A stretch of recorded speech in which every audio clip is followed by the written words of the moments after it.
सन 2020 का वो साल जिसने हर इंसान की जिंदगी बदल दी। लेकिन मेरी जिंदगी तो एक ऐसे मकान ने बदल दी जहां हम सिर्फ 4 महीने रहे। मेरा नाम अरहम है। उस वक्त मैं 22 साल का था। कराची के गुलिस्ताने जौहर ब्लॉक 17 में हम किराए पर रहते थे। 3 कमरे का मकान था, छोटा सा लॉन था, आम का एक पुराना दरख्त था। 2 मंजिला मकान था। हम पहली मंजिल पर रहते थे। लेकिन वहां एक मुसीबत थी। हर दूसरे दिन पानी का तनाव। सुबह उठो तो पानी नहीं, शाम को वापस आओ तो लाइन सूखी। हफ्ते में 3 दिन टैंकर मंगवाना पड़ता था। अम्मी बहुत परेशान रहती थीं। वो कहती थीं, बेटा कोई और घर ढूंढो, यहाँ रोज का झगड़ा है। मेरे अब्बा जान रिटायर्ड सरकारी मुलाजिम हैं। उनकी पेंशन इतनी नहीं थी कि हम कोई बहुत महंगा घर ले सकें। मैं खुद यूनिवर्सिटी में था, तीसरा साल, चार्टर्ड अकाउंटेंसी की तैयारी कर रहा था। पैसे तंग थे, लेकिन पानी का मसला रोज का था। मैंने अपने एक दोस्त रिजवान से बात की, जो प्रॉपर्टी का कारोबार करता है। उसने कहा, एक घर है ब्लॉक 7 में, पुराना है लेकिन पानी की लाइन मजबूत है, देख लो। मैंने सोचा, ब्लॉक 7, वो तो काफी अंदर है, पुरसुकून इलाका है, चलो देखते हैं। और ये फैसला हमारी जिंदगी का सबसे अजीब फैसला साबित हुआ। इतवार का दिन था। सुबह 10 बजे का वक्त। अम्मी, मैं और रिजवान घर देखने गए। जैसे ही हम ब्लॉक 7 में दाखिल हुए, एक अजीब खामोशी थी। आप जानते हैं, ब्लॉक 17 में हमेशा रश रहता था, बच्चों का शोर, गलियों में दुकानों की आवाजें। लेकिन यहाँ ऐसा लगा जैसे वक्त रुक गया हो। रिजवान ने गली के आखिर में एक मकान की तरफ इशारा किया। यही है, उसने कहा। मैंने बाहर से देखा। 2 मंजिला मकान था।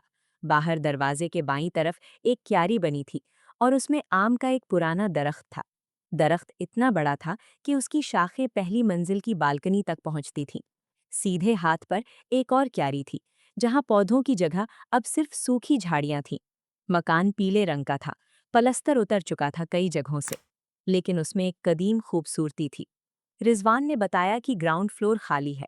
पहली मंजिल पर एक फैमिली रहती थी, लेकिन वो 3 महीने पहले शिफ्ट हो गए। हम अंदर दाखिल हुए। ग्राउंड फ्लोर, खुदा जाने कितने महीनों से सफाई नहीं हुई थी। हर तरफ धूल थी, पुराने अखबार बिखरे थे, दीवारों से पलस्तर गिर रहा था। मैंने दिल में कहा, शायद काफी अरसे से कोई नहीं रहा, इसीलिए सफाई नहीं है। लेकिन फिर मैंने देखा, एक कमरे का दरवाजा बंद था। बाकी सब खुले थे, लेकिन वो एक दरवाजा बंद था। मैंने रिजवान से पूछा, ये क्यों बंद है? उसने कंधे उचकाए। शायद मालिक का सामान है, चलो ऊपर चलते हैं। ऊपर वाली मंजिल। ऊपर वाली मंजिल मुकम्मल तौर पर मुख्तलिफ थी। सीढ़ियां चढ़ते ही एक बड़ी सी गैलरी मिली। बिल्कुल सामने 2 दरवाजे थे। एक बाईं तरफ, जो ड्राइंग रूम की तरफ जाता था, एक दाईं तरफ, जो टीवी लाउंज में दाखिल होता था। और लाउंज से मुत्तसिल 2 कमरे थे। एक छोटा सा किचन भी था और एक स्टोर रूम। कमरे कुशादा थे, हवादार थे। फर्श पर पुरानी टाइलें थीं, वो फूलदार टाइलें जो शायद 30 साल पहले लगी थीं। अम्मी ने कहा, बहुत अच्छा है, पुरसुकून है। लेकिन मैंने देखा, अम्मी की आंखें उस कमरे की तरफ बार बार जा रही थीं जो ड्राइंग रूम के करीब था। उस कमरे में एक पुरानी अलमारी थी, बहुत पुरानी, लकड़ी की अलमारी जिसके शीशे टूटे हुए थे। रिजवान ने कहा, किराया 15,000 है और पानी की लाइन बहुत मजबूत है। मोटर चलाओ तो पानी आता है, लेकिन अक्सर लाइन से पानी खुद आ जाता है। ये बात हमारे लिए सबसे बड़ी खुशी की थी। पानी। ब्लॉक 17 में जहां हम पानी के लिए तरस रहे थे, वहां यहाँ पानी मुफ्त में आता था। मैंने रिजवान से कहा, हम ये घर ले रहे हैं। रिजवान ने मुस्कुराकर कहा, अच्छा फैसला है। लेकिन रिजवान नहीं जानता था। वो नहीं जानता था कि इस घर ने हमें क्या देना है। अगले हफ्ते हमने घर शिफ्ट कर दिया। सामान आया, बर्तन आए, बिस्तर आए। पहले दिन सफाई का काम था। अम्मी ने कहा, पहले वो कमरा साफ करो जहां पुरानी अलमारी है। मैं और मेरे छोटे भाई अली सफाई कर रहे थे। अलमारी खोली तो अंदर कुछ चीजें थीं, कुछ पुराने कपड़े, कुछ बर्तन, और एक शेल्फ पर एक कुरानी पाक रखा था, और उसके साथ एक जान नमाज थी, बहुत पुरानी जान नमाज जिस पर कढ़ाई थी। अली ने कहा, भाई शायद पिछले किराएदारों की चीज है। मैंने जानमाज और कुरान उठाया, बहुत हल्के थे, जैसे काफी अरसे से इस्तेमाल नहीं हुए थे। मैंने उन्हें वापस रख दिया, कहा बाद में देखेंगे। लेकिन वो जानमाज, वो मुझे बार बार याद आ रही थी, जैसे कोई मुझे कह रहा हो, मुझे निकालो, मुझे यहाँ से निकालो। रात को अम्मी ने पूछा, अलमारी में क्या था? मैंने बताया, कुछ पुरानी चीजें हैं, जानमाज और कुरान। अम्मी की आंखों में अजीब सी खौफ की झलक आई। वो बोली, तुमने वो चीजें वहीं रख दी? हाँ अम्मी, वापस रख दी। अम्मी कुछ देर खामोश रहीं, फिर बोली, किसी और जगह रख देते। मैंने पूछा, क्यों? अम्मी ने जवाब नहीं दिया, बस कहा, चलो खाना खा लो। उस वक्त मुझे लगा अम्मी थकी हुई हैं, शिफ्टिंग का थकावट है। लेकिन आज सोचता हूँ, शायद अम्मी को पहले ही अंदाजा हो गया था। औरतों को अक्सर पहले अंदाजा हो जाता है। घर में दाखिल हुए 3 दिन हो गए थे। अभी हम पूरी तरह सेट नहीं हुए थे, लेकिन सामान खुल चुका था। रात का वक्त था, मगरिब की अजान हुई थी। अम्मी ने कहा, बेटा पानी खत्म हो गया है। रात का वक्त था, मगरिब की अजान हुई थी। अम्मी ने कहा, बेटा नीचे ग्राउंड फ्लोर की लाइट्स ऑन कर दो। मैं सीढ़ियां उतरा। ग्राउंड फ्लोर में हर तरफ अंधेरा था। मैंने पहला स्विच दबाया, बल्ब नहीं जले। दूसरा स्विच, फिर नहीं जले। तीसरा, चौथा, पांचवां, सब खामोश। मैंने सोचा शायद बल्ब पहले से खराब हैं। काफी दिनों से घर बंद था, बल्ब खराब हो गए होंगे, या वायरिंग में कोई मसला है। मैं ऊपर वापस आया और अम्मी को बताया, नीचे के सारे बल्ब खराब हैं, कल बदल दूंगा। अम्मी ने कहा, ठीक है। अगली सुबह मैंने नए बल्ब खरीदे, 7 बल्ब खरीदे। एक एक करके सब बदल दिए। नीचे की गैलरी में, कमरे में, सीढ़ियों में, सब जगह नए बल्ब लगा दिए। शाम को अम्मी ने फिर कहा, लाइट्स ऑन करो। मैंने स्विच दबाया और फिर वही। कुछ बल्ब जले लेकिन धीमी रोशनी के साथ, कुछ नहीं जले, कुछ टिमटिमा रहे थे। मैंने सोचा वोल्टेज का मसला है, शायद लाइन में वोल्टेज कम है। लेकिन फिर मैंने देखा, आम के दरख्त वाली साइड में जो लाइट लगी थी, वो अजीब तरह से रोशन हो रही थी। कभी तेज, कभी धीमी, बिल्कुल जैसे कोई सांस ले रहा हो, जैसे कोई रोशनी को कंट्रोल कर रहा हो। मैं घबराया नहीं, मैंने सोचा कल इलेक्ट्रिशियन को बुलाऊंगा। लेकिन रात को जब मैं पानी पीने के लिए उठा, तो देखा वो बल्ब जो खराब थे, वो जल रहे थे। हाँ, वही बल्ब जो मैंने नए लगाए थे और जो शाम को नहीं जले थे, अब जल रहे थे। पूरी रोशनी से जल रहे थे। मैं कुछ देर खड़ा देखता रहा, फिर वापस सो गया, लेकिन सो नहीं पाया। सुबह उठा तो अली ने कहा, भाई, नीचे वाली लाइट फिर खराब है। मैं नीचे गया, सारे बल्ब फिर खराब थे, बिल्कुल खराब। मैंने नए बल्ब लगाए थे, वो सब जल गए थे। कुछ के शीशे फटे हुए थे। अब मैंने महसूस किया कुछ गलत है। ये आम बल्ब खराब होने का मसला नहीं है, कुछ और है। लेकिन मैंने खानदान को कुछ नहीं बताया। सोचा शायद वायरिंग में शॉर्ट सर्किट है, कल से इलेक्ट्रिशियन को बुलाऊंगा। लेकिन इलेक्ट्रिशियन आने से पहले एक और वाकया हुआ। उस घर में एक खिड़की थी, ड्राइंग रूम में। वो खिड़की आम के दरख्त वाली साइड थी। पुरानी खिड़की, लकड़ी की जालियों वाली। हर शाम बिल्कुल मगरिब के बाद उस खिड़की पर 2 छिपकलियां आ बैठती थीं। बहुत बड़ी छिपकलियां। इतनी बड़ी मैंने पहले कभी नहीं देखी थीं। उनकी आंखें अजीब थीं, जैसे वो देख रही हूं। जैसे वो देख रही हूं कि हम क्या कर रहे हैं। पहले दिन अली ने कहा, भाई, वो देखो छिपकलियां। मैंने कहा, निकाल दो उन्हें। अली ने झाड़ू उठाया और खिड़की की तरफ बढ़ा, लेकिन जैसे ही वो करीब पहुंचा, छिपकलियां गायब हो गईं, जैसे पता नहीं कहाँ चली गईं। खिड़की खुली थी, बाहर आम का दरख्त था, शायद वहां छुप गई हूं। अली ने खिड़की बंद कर दी, लेकिन अगली शाम फिर वही 2 छिपकलियां, बिल्कुल उसी जगह। अली ने फिर भगाने की कोशिश की और फिर वो गायब हो गईं। तीसरे दिन मैं खुद गया। मैंने सोचा आज तो मार कर ही दम लूंगा। मैं खिड़की के पास पहुंचा, छिपकलियां वहीं थीं। एक ऊपर थी जाली पर, एक नीचे खिड़की के किनारे पर। उनकी आंखें मुझ पर थीं। मैंने झाड़ू उठाया और जोर से मारा, लेकिन झाड़ू खिड़की से टकराया और छिपकलियां फिर गायब हो गईं। लेकिन इस बार मैंने देखा, वो भागी नहीं थीं, वो गायब हुई थीं, जैसे पिघल गई हूं, जैसे हवा में तहलील हो गई हूं। और उसी वक्त मेरे कमरे की लाइट जो खिड़की के बिल्कुल साथ थी, वो फिर टिमटिमाने लगी। मैं वहीं खड़ा रह गया। ये छिपकलियां ये छिपकलियां पाम नहीं है। लेकिन मैंने किसी को नहीं बताया। कैसे बताता? लोग कहेंगे छिपकलियों से डरता है। मैंने खामोशी इख्तियार की। लेकिन वो छिपकलियां आती रहीं। हर शाम बिल्कुल मगरिब के बाद वो 2 छिपकलियां खिड़की पर आ बैठती थीं और हम उन्हें भगाने की कोशिश करते और वो गायब हो जातीं। ये सिलसिला 1 हफ्ता चला। फिर अचानक वो आना बंद हो गईं और तब हमें पता चला वो छिपकलियां नहीं थीं, वो कुछ और थीं। मैं फुटबॉल का बहुत बड़ा फैन हूँ। उन दिनों चैंपियंस लीग के मैच चल रहे थे। एक रात मेरे दोस्त अदील और अहमद घर आए। हमने खाना खाया, बातें की और फिर मैच देखना शुरू किया। मैच रात के 3 बजे तक चला। 3 बजे के करीब मेरे दोस्त चले गए। घर में बाकी सब सो चुके थे। अम्मी अपने कमरे में थीं, अली दूसरे कमरे में, मेरी बहन ज़ारा भी सो रही थी। मैंने सोचा इतनी रात को अपने कमरे में जाकर क्यों जगाऊं, यहीं लाउंज में सो जाता हूँ। सुबह उठकर चादर वगैरह समेट लूंगा। मैंने लाउंज में लेटकर आंखें बंद कर ली।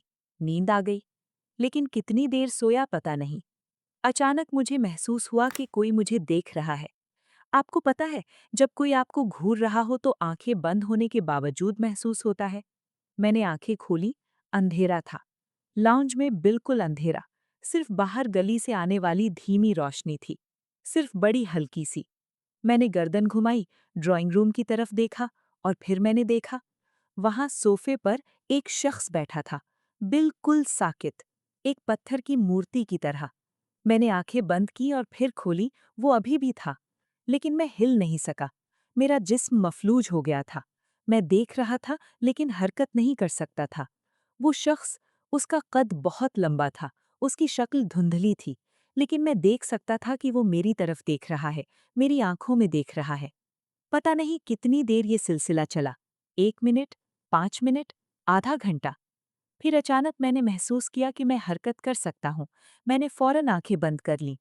सुबह जब आंख खुली तो सूरज निकल चुका था। मैंने ड्राइंग रूम की तरफ देखा, वहां कोई नहीं था। मैंने सोचा ख्वाब था, जरूर ख्वाब था। नींद में डरावना ख्वाब देखा। लेकिन फिर ज़ारा ने मुझसे पूछा, तुम बाहर क्यों सोए थे? ज़ारा ने नाश्ते में पूछा। मैंने बताया, बहुत रात हो गई थी, दोस्त चले गए तो मैंने सोचा यहीं सो जाता हूँ। ज़ारा की आंखों में अजीब सा खौफ था। वो बोली, मैं रात को पानी पीने उठी। मैंने कहा, हूँ? ड्राइंग रूम में सोफे पर कोई बैठा था। मेरा दिल बैठ गया। मैंने सोचा भाई है, अभी तक नहीं सोया। मैंने पूछा, भाई तुम नहीं सोए? लेकिन किसी ने जवाब नहीं दिया। ज़ारा की आवाज़ कांप रही थी। अंधेरा था, बहुत अंधेरा। मैंने सोचा शायद तुमने सुना नहीं। मैं लाइट ऑन करने गई। और फिर मैंने देखा कि तुम इधर लाउंज में सोए हुए थे। मैंने दोबारा ड्राइंग रूम की तरफ देखा। वो साया अभी भी वहीं था, बैठा हुआ था। ज़ारा रुक गई। उसकी आंखों में आंसू थे। मैं भागकर कमरे में गई, दरवाज़ा बंद कर लिया और पूरी रात जागती रही। हर आवाज़ पर डर लगा रहा। मैंने कहा, ज़ारा, तुमने गलत देखा। नींद से उठी थी, तुम्हें नींद में झंझनाहट हुई होगी, ऐसा होता है। ज़ारा बोली, नहीं भाई, मैंने साफ देखा, वो साया था और वो तुम्हें देख रहा था। मैंने बहुत समझाया, कहा ये सब वहम है, रात का डर है। लेकिन ज़ारा मुश्किल से मानी। और इस वाक़ये के बाद मैंने खुद भी महसूस किया कि घर में कुछ अजीब है, कुछ ऐसा जो आंखों से दिखाई नहीं देता, लेकिन महसूस होता है, जैसे कोई हमें देख रहा है, हर वक्त। चंद दिन बाद, रात का वक्त था, इशा की नमाज का वक्त था, शायद 9 बजे के करीब। अम्मी ने कहा, बेटा पानी खत्म हो गया है, नीचे जाकर मोटर चला दो। मैंने सर हिलाया, सीढ़ियां उतरने लगा। लेकिन उस रात गली की बिजली भी नहीं थी, शायद लोड शेडिंग थी। पूरी गली में अंधेरा था, सिर्फ कहीं दूर से आने वाली धीमी रोशनी, वो भी हल्की सी। सीढ़ियां उतरते हुए मैंने महसूस किया कि मैं बिल्कुल अकेला हूँ। नीचे ग्राउंड फ्लोर में बिल्कुल अंधेरा था। मोटर का स्विच दीवार पर लगा था। मैंने टटोलकर स्विच ढूंढा। मेरे हाथ कांप रहे थे। पता नहीं क्यों, लेकिन आज अजीब सा खौफ आ रहा था। मैंने स्विच दबाया, मोटर ऑन हुई। और उसी लम्हे मेरे कान के बिल्कुल करीब एक औरत ने चीख मारी। इतनी खौफनाक चीख कि मेरा दिल रुक गया। मैंने महसूस किया मेरी सांस रुक गई। मेरे पांव जमीन से उठ गए। मैं गिरने वाला था। मैंने इधर उधर देखा, कोई नहीं था, बिल्कुल कोई नहीं। लेकिन वो चीख मेरे कान में अभी भी गूंज रही थी। मैंने भागने की कोशिश की, सीढ़ियों की तरफ बढ़ा। लेकिन फिर ऐसा लगा जैसे कोई मेरे कंधों पर बैठ गया, बहुत भारी, इतना भारी कि मैं चल नहीं सकता था। मेरी सांस फूलने लगी, पसीने से तरबतर हो गया। मैंने आयतल कुर्सी पढ़नी शुरू कर दी, दोहराता जा रहा था और सीढ़ियां चढ़ने लगा। हर कदम वजनी था, हर कदम मुश्किल था। आखिरकार मैं ऊपर पहुंचा और जोर जोर से सांस लेने लगा। अम्मी बाहर आ गईं। क्या हुआ बेटा, इतनी देर लग गई? मैंने कहा, कुछ नहीं अम्मी, बस थोड़ी सी देर लग गई। लेकिन अम्मी की नज़र मुझ पर थी।